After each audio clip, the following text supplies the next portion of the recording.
W की पूरी team और बुजुर्ग पूरे वार्ड की सरदारी, मैं आप सभी का बहुत बहुत धन्यवाद करता हूं कि आपने समय निकालकर आप मेरे छोटे से निमंत्रण पर आप यहां पहुंचे। आपका बहुत बहुत धन्यवाद। आज हमारे बीच में मंत्री जी हमें करोड़ों रुपए की सौगात देने आए हैं और कुछ कार्यों का शिलान्यास करने के लिए हमारे बीच पहुंचे हैं।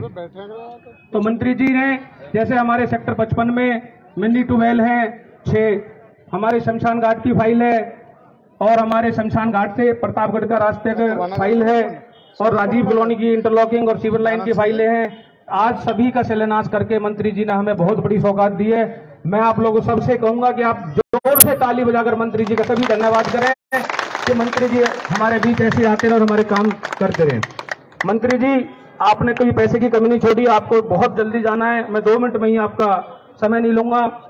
हमारे राजीव कॉलोनी के अंदर 2 रास्ते हैं फोगाट स्कूल के नाम से, एक 30 फुट का है और एक 16 फुट का है और दोनों रास्ते रेवेन्यू हैं। मैं आपसे अनुरोध करूंगा कि वो दोनों रास्ते आधे आधे बन चुके हैं। दोनों में आपने ही डी प्लान से पैसा दिया था, लेकिन वो डी प्लान की वजह से कम पैसा होने की वजह से पूरे नहीं हो पाए हैं। तो आप जब भी आपको मौका लगे हमें डी प्लान से दोनों रास्ते हमारे जरूर पूरी कराएं, क्योंकि नगर निगम में तो आपने हमें पैसे की कोई कमी नहीं छोड़ रखी।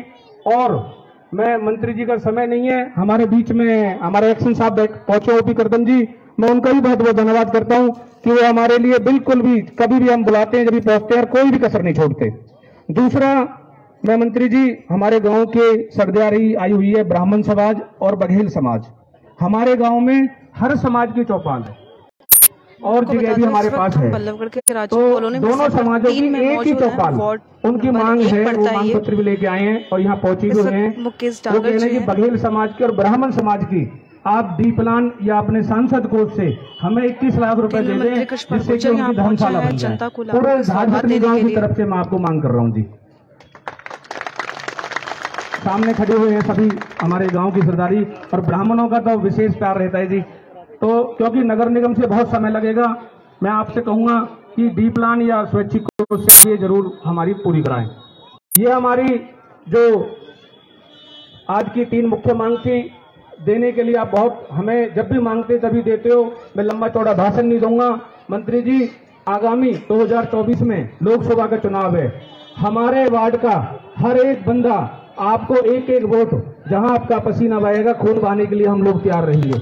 ये हमारे वार्ड की खासियत है, हम जिसके साथ रहते हैं तन मन के साथ रहते हैं। कोई भी आपके चुनाव में एक एक वोट कमल के फूल के नाम पर और आपके नाम पर एक भी वोट आपकी बाहर नहीं जाएगी। अभी हमारे बीच में शॉर्ट में ही मैं कहूंगा, अपने ताऊ बदले जी आए हुए हैं और हमारे बुजुर्ग बैठे हुए हैं, कि हमारे बीच में अभी 2 युवा साथी हमारे, एक मेरा बुआ का लड़का है, वो ब्लॉक समिति जीता है, गुप्ता जी, उनको सॉल उड़ा के विजय रावत गांव बहिन से खड़े हो जाएंगे। डॉक्टर साहब आप ही कर दो हमारा, ये हमारे गांव बहिन से। और वैसे भी मंत्री जी अपने भगवान शाह रावत जो एक्स MLA है ना जी, उनका, हाँ जी मेरे बुआ का लड़का है जी। हाँ जी आप भी दे सकते हैं। मंत्री जी को सॉल उड़ाकर उनका स्वागत किया जा रहा है और मंत्री जोरदार ताली बजाएं। हमारे भाई विजय रावत जी ब्लॉक समिति जीत का मंत्री जी आशीर्वाद दे रहे हैं। मंत्री जी टीम पलवल में आपके लिए पूरा काम करेगी। एक हमारे भाई जयसिंह जी हैं,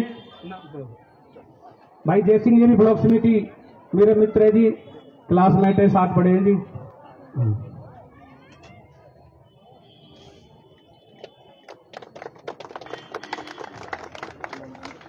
वो आई नहीं शायद, अभी पहुंचेंगे। आप सभी का बहुत बहुत धन्यवाद यहाँ पहुंचने पर, और सभी मेरे मीडिया के साथियों का और पत्रकार छायाकारों का, आप लोगों ने यहाँ समय दिया। और मैं अब ज्यादा कुछ ना कहते हुए मंत्री से कहूंगा कि अपने हमारे सभी सरदारी को संबोधन करें।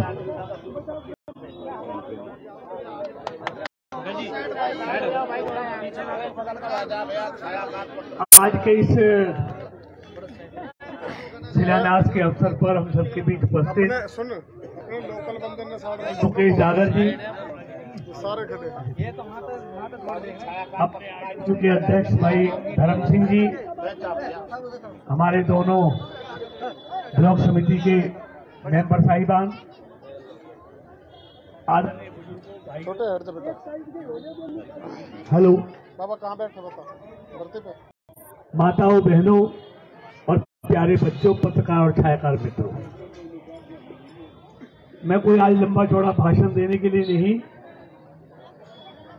भाई मुकेश जी ने जो यहाँ के काम जो भी कुछ रह गए थे या शुरू करने हैं, उनके निमित्त आप सबको मुझे यहाँ बुलाया था, क्योंकि उसके बाद मुझे निकलना है। मुझे आज बंगलोर जाना है, कल वहां कार्यक्रम है सुबह। तो जैसा मुकेश जी ने बताया कि आज 1 करोड़ 16 लाख के लगभग जिन कामों की आज शुरुआत हो रही है, जिनमें मिनी ट्वेल है बताया, पार्क हैं, इंटरलॉकिंग टाइल शमशान घाट में है, और प्रतापगढ़ वाला रास्ता है 23 लाख का। तो ये कुल मिलाकर 1 करोड़ 16 लाख के काम है जिनका आज शुरुआत किया गया है। ऐसे ही 1 करोड़ 42 लाख के काम जिनके एस्टीमेट पास हो गए हैं और इसी तरह बहुत जल्द उनका शिलान्यास करेंगे, वो 1 करोड़ 42 लाख के हैं। 55 सेक्टर के कंप्यूटर सेंटर की मरम्मत है 49 लाख की। सेक्टर 25 के पार्क का सौंदर्यीकरण है लगभग 58 लाख की लागत से, और कृष्णा कॉलोनी में नहर के किनारे 21 लाख का एक रास्ता है इंटरलॉकिंग टाइल का, और एक डीआई लाइन है 14 लाख की लागत से। तो ये काम बहुत जल्दी हम शुरू करेंगे, एस्टीमेट इनके पास करा दिए हैं। और एक जो अभी गांव के बारे में, झाड़ सैजली के बारे में, बघेल और ब्राह्मण चौपाल,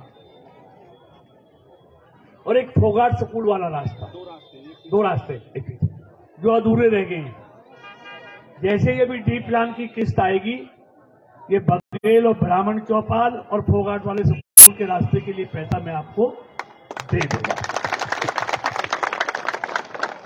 देखिए, मैं हमेशा कहता हूं कि मैं किसी की बुराई करने के लिए नहीं आता, क्यों? बुराई करना बहुत आसान है और काम करना बहुत कठिन है।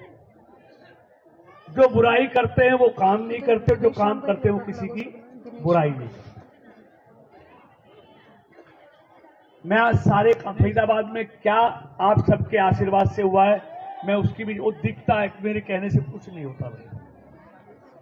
आज हाईवे देखो, फरीदाबाद की कनेक्टिविटी देखो, एक हाईवे दूसरा हाईवे, अब आप कैली से चढ़ेंगे और 25 मिनट में आप दिल्ली पहुंच जाएंगे, 1 घंटे में आप मेरठ पहुंच जाएंगे, 3 घंटे में आप हरिद्वार पहुंच जाएंगे।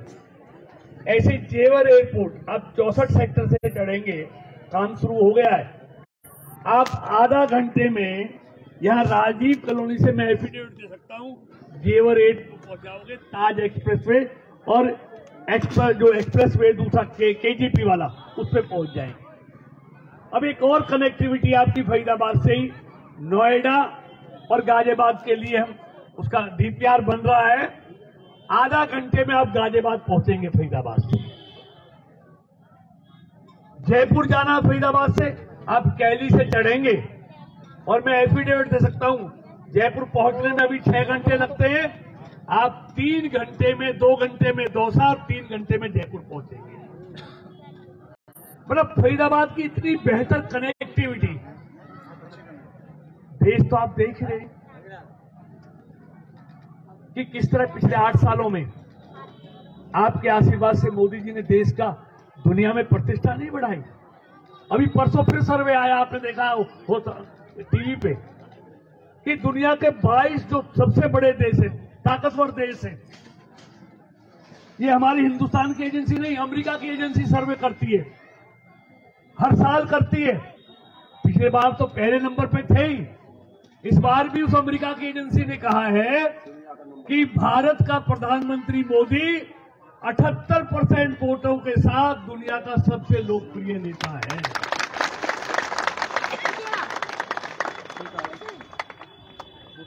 बाइडेन भी, अमेरिका का राष्ट्रपति भी 7वें नंबर पर है, और मोदी जी कहते हैं मेरी ताकत नहीं है, देश के 130 करोड़ लोगों की ताकत है। जिसने मुझे स्पष्ट बहुमत के साथ काम करने का मौका दिया। देखिए, मोदी जी हमेशा एक बात कहते हैं कि देश पहले, दूसरे दलों के लिए परिवार पहले। आज मोदी जी के प्रति पूरी भारत का नहीं, पूरी दुनिया का भरोसा इसलिए है कि उसके लिए देश पहले है। और अभी जो बजट पास किया है, आपने सारे व्यूज पढ़े होंगे, सबने ये लिखा है, पूरी दुनिया के अखबारों ने ये लिखा है कि मोदी जी ने विकासशील भारत से विकसित भारत की तरफ का आधार रखने वाला बजट इस बार पूरी दुनिया को दिखाया है। ये बजट वो है, यानी कि मेरा भारत विकसित भारत बने, अभी विकासशील भारत है। आपको मालूम है ना, पिछले 8 सालों में जो भारत 10वें नंबर पर था, आज 5वें नंबर पे आ गया।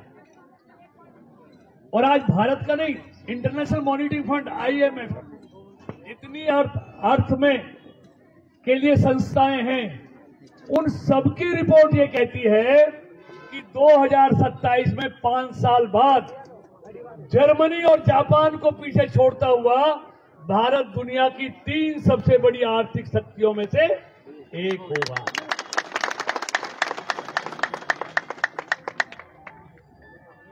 आज मोदी जी को जो उन्होंने कहा ना अमृतकाल, ये अमृतकाल की नींव रखी है इस बजट से।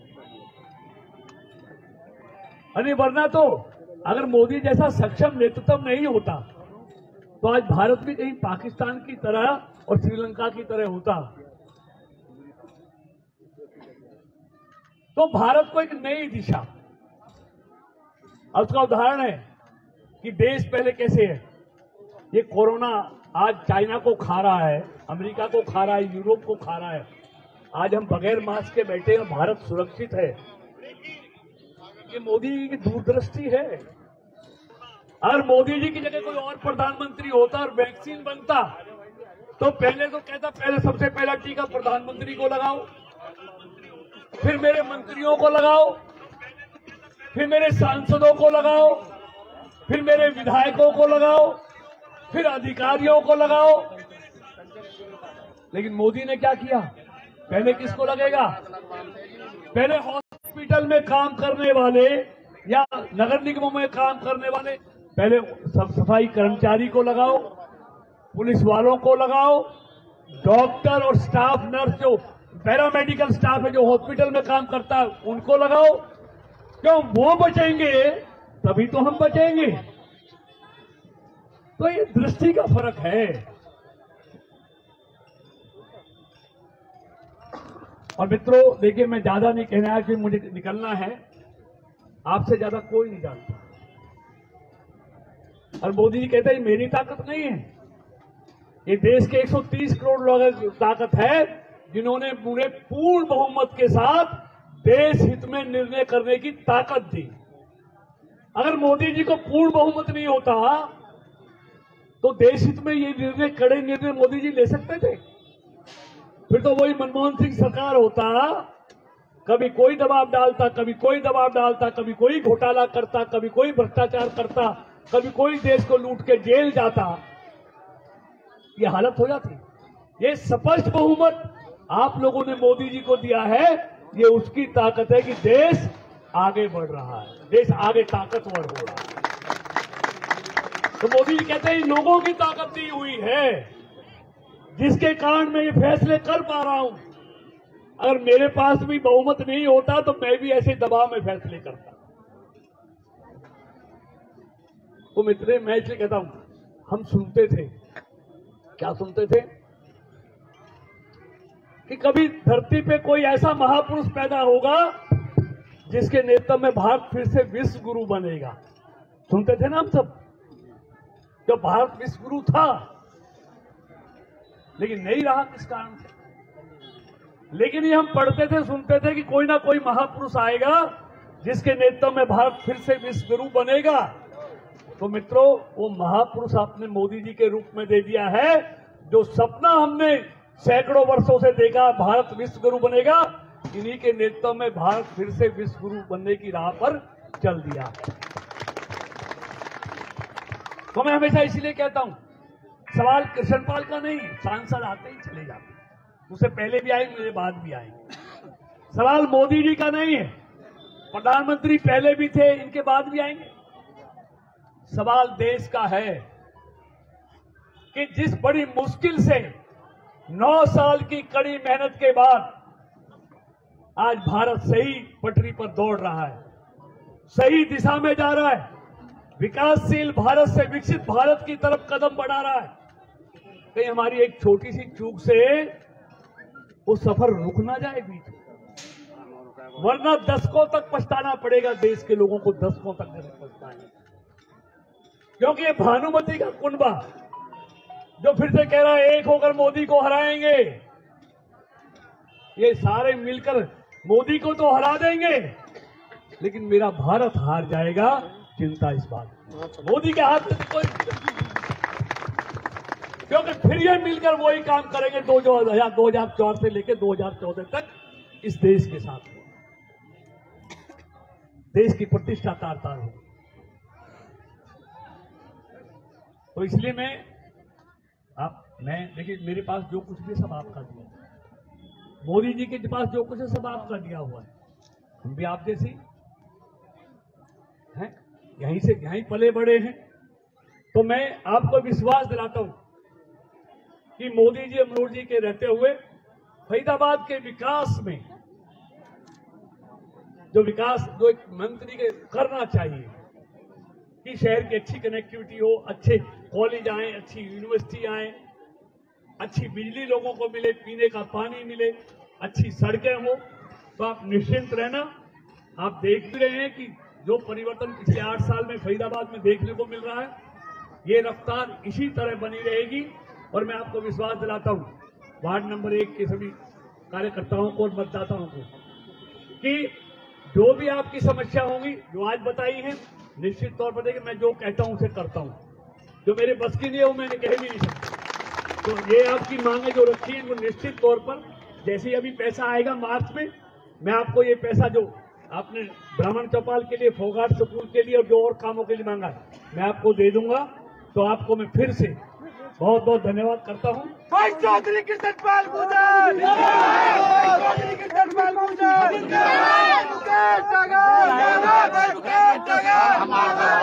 हमारा आप भी देगा, इतने तो पौनी जी मैं स्कूल के में डी प्लान का पैसा आएगा, वो हमारा नगर निगम में, लेकिन वो डी प्लान का भी लगता है उसमें पानी बाबूजी कैसा भी हो जाए, हम तो काफी दिन डी प्लान का भी लगता है। वो हो जाएगी ना सर आगे के लिए। अरे जब आपको कोई नंबर ही ना हो तो सीवर लाइन ही पहुंचे हो जाएगी भैया, सीवर हमारी गली फली कोई नंबर ही ना हो, वहाँ की तो कोई परेशानी कॉलोनी में है, वहाँ जगह की तो कोई वह कॉलोनी की कहीं कोई जगह खराब हो तो मुँह बता दो, मैं दे दूंगा उसके लिए पैसा। कितना पैसा है उसके लिए? कोई बात नहीं। कितने फाइल तो अपने बनवाई आपने अलग जो नगर निगम बनवाई 25-30 कितने की हो? 52 लाख की, 53 लाख की बताइए आप। 53 लाख तो नगर निगम से ही होगा, डी प्लान से 53 लाख, डी प्लान नगर निगम चौपाल के लिए ये नगर निगम से वो हमारी तो होगी जी, हमारी तो पड़ी है, हमारी तो हुई पड़ी है जी, बना हुआ है जी ओमवीर के पास। मैं कह दूं बाबूजी है जी प्रोसेस में है वाला आपने भेजेगा। अरे बाबूजी रुको तो सही, ये कह रहे हैं फोगाट में आप आए थे, उन्होंने जब कहा था, जब आपने कहे फिर हम आपसे वहाँ भी गए मकान पे, ये कहा नगर निगम में। हाँ क्या दिक्कत है? पंडित चौक से आगे का ओमवीर एससी के पास दीजिए, ओमवीर के पास। अगर नहीं तो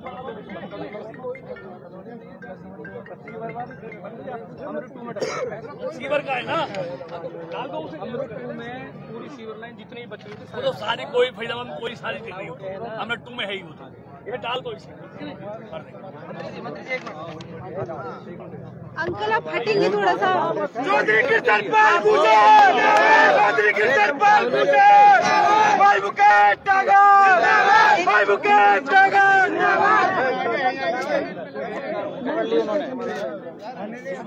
सीवर का भी है अंकल आप हटेंगे थोड़ा सा, आप तो हटो, हम तो ले ले बाइट। एरिया के लिए अमृत 2 आ गया। आप अंकल आप हट जाओगे। सीवर चेंज कराने के लिए हमने 10,000 करोड़ रुपए का उसमें प्रावधान रखा, उसकी डीपीआर बन रही है।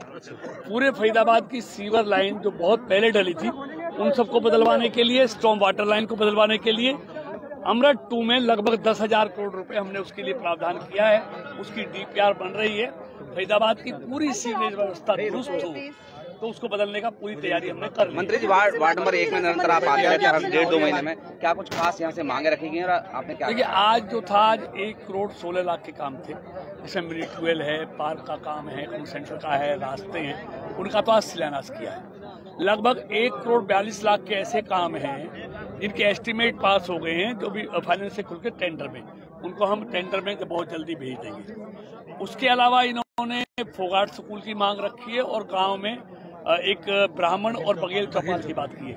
उसके लिए मार्च में डी प्लान का पैसा आएगा, उसको हम हाँ कर लिया, उसको देंगे। मंत्री जी, वार्डबंदी दोबारा से। और दूसरा अभी जो भाइयों ने कहा है कि एक सीवर 2 काफी दिन से उनकी वहाँ रास्ता है, वो उसमें सीवर की बहुत बड़ी समस्या है, तो उसको अमृत 2 में मिलाकर जल्दी उसकी मतलब कोई समस्या बाकी ना रहे, उसके लिए सब हमारा फोकस है। उसकी किन इलाकों को फायदा होगा? चुनाव कब तक हो जाएंगे निगम के? देखिए अभी कुछ कहना जो है, लेकिन जल्दी से जल्दी चुनाव अप्रैल से पहले हो, ऐसी हमारी कोशिश है।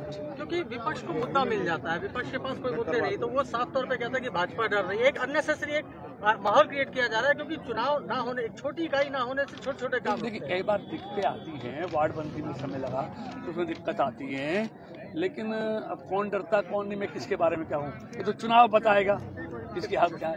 मैं आज कोई बात कह दूँ तो अहंकार झलकता है उसमें। चुनाव मैदान में कांग्रेस कहाँ क्या हालत हो रही है। यूपी जैसे प्रदेश में 403 सीटों में से 2 सीटें जीतती है, तो ये तो कांग्रेस की हालत हो गई है। तो मैं उसके बारे में क्या कहूँ, भारत जोड़ो यात्रा में आपने कुछ कहा, भारत जोड़ो यात्रा में मैं उसके बारे में कुछ नहीं कहना चाहता। देश एक है, एक था और एक लाखों की सौगात देने यहाँ पर राजू कॉलोनी में यहाँ पर पहुंचे थे कृष्णपाल गुर्जर जी। आप देख सकते हैं जाया जा रहा है, आप देख सकते हैं उल्लू सुना दियो। बच्चे के डूब के मर के देखो तो सही चल के अमृत 2 में डलवा रहे हैं उसको। चलो मंत्री 2 मिनट, 1 मिनट। अम्मा अब हम कर लेंगे, आपका सवाल हम कर लेंगे। बाबू जी, नगर निगम वालों ने प्रॉपर्टी ID 5-5 बना दी और उनको ठीक नहीं कर रहे। 3 दिन कैंप भी लगा, वहाँ भी कुछ नहीं हुआ। कह रहे एप्लीकेशन दे दो, अभी तक नहीं। नगर निगम वालों ने ID वाला करवा रहे हैं। बोलिए मंत्री जी, वार्ड नंबर 1 पहुंचे हैं, बड़ी सौगात आज वार्डवासियों को दी है, क्या कुछ सौगात?